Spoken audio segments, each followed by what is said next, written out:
আসসালামু আলাইকুম প্ৰিয় বন্ধুসকল, মই আমিৰ হামজা। প্ৰিয় বন্ধুসকল, আজিকালি হোৱাটছআপৰ ষ্টেটাছবোৰ দেখা পোৱা যায় যে মানুহৰ জীৱনত বহুত টেনশ্যন চলি আছে, দুখ বেদনাবোৰ হোৱাটছআপৰ ষ্টেটাছত শ্বেয়াৰ কৰে। এইটো এতিয়া মানুহৰ অভ্যাসত পৰিণত হৈ গৈছে। আমিও এইবিলাক কৰি থাকোঁ যে খুব ভাল দিন যোৱা নাই, আৰু ফেচবুকতো দেখা পোৱা যায়। তো এতিয়া কথা হৈছে, এই বিপদৰ সময়ত যদি কেতিয়াবা আমি এজনে আনজনক কওঁ যে ধৈৰ্য ধাৰণ কৰা, অৱশ্যে আমি কওঁ বন্ধু বান্ধৱক যে একো নহয়, যে বেয়া দিন গুচি যাব।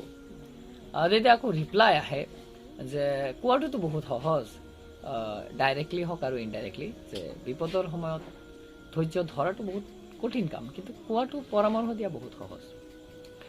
অৱশ্যে ধৈৰ্য ধাৰণ কৰা বহুত কঠিন কাম, কিন্তু আপুনি যদি ভাবে যে এতিয়া বিপদত মই ধৈৰ্য নধৰোঁ, তে আপোনাৰ কি লাভ হ'ব? যে আপুনি বিপদত ধৈৰ্য ধাৰণ নকৰে, তাৰ মানে এই নেকি যে ধৈৰ্য ধাৰণ কৰিব নোৱাৰিলে আপোনাৰ বিপদ নাহে? আপুনি যে কয় না মই বিপদ আহিলে মই ধৈৰ্য ধৰিব নোৱাৰোঁ, তো এতিয়া মোৰ জীৱনত আৰু বিপদ নাহে, এনেকুৱাতো নহয়। তো ধৈৰ্য ধৰিবই লাগিব, উপায় নাই। আৰু যদি আপুনি অধৈৰ্য হয়, তেতিয়া কি হ'ব? বিপদ কমিতো নাযায়, বৰঞ্চ আৰু 4-5টা বিপদ আপুনি বঢ়াই ল'ব, কাৰণ অধৈৰ্য হৈ মানুহে যি টি কৰিব পাৰে। তো অৱশ্যে ধৈৰ্য ধাৰণ কৰিব লাগিব যেতিয়াই বিপদ আহে। আৰু এই জীৱনটো এনেকুৱাই, ইয়াত সদায় যে আপোনাৰ দিনবোৰ ভালকৈ যাব এনেকুৱা নহয়। কেতিয়াও ভাল দিন আহিব, কেতিয়াও বেয়া দিন আহিব। আৰু এই যে ভাল দিন অথবা বেয়া দিন, এই দুয়োটাই কিন্তু পাৰ্মানেণ্ট নহয়, দুয়োটাই টেম্পৰাৰী। মানে খুব বেছি ভাল দিন আহিলে আপুনি খুব বেছি অহংকাৰী হৈ যাব নোৱাৰিব যে মোৰ এই ভাল দিন আৰু নাযাব, এনেকুৱা নহয়। অতি সোনকালে এই ভাল সময় পাৰ হৈ যাব।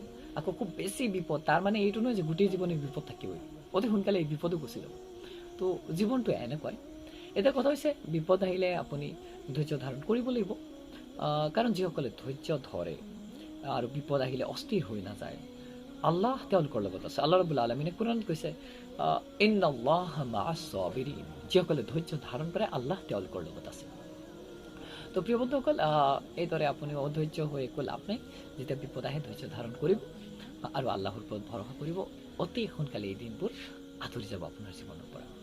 আল্লাহ আমাক সঠিক জ্ঞান দান কৰক, সঠিক বুঝ দান কৰক। আল্লাহ আমাৰ এই কঠিন দিনবোৰ সহজ কৰি দিয়ক। আমিন।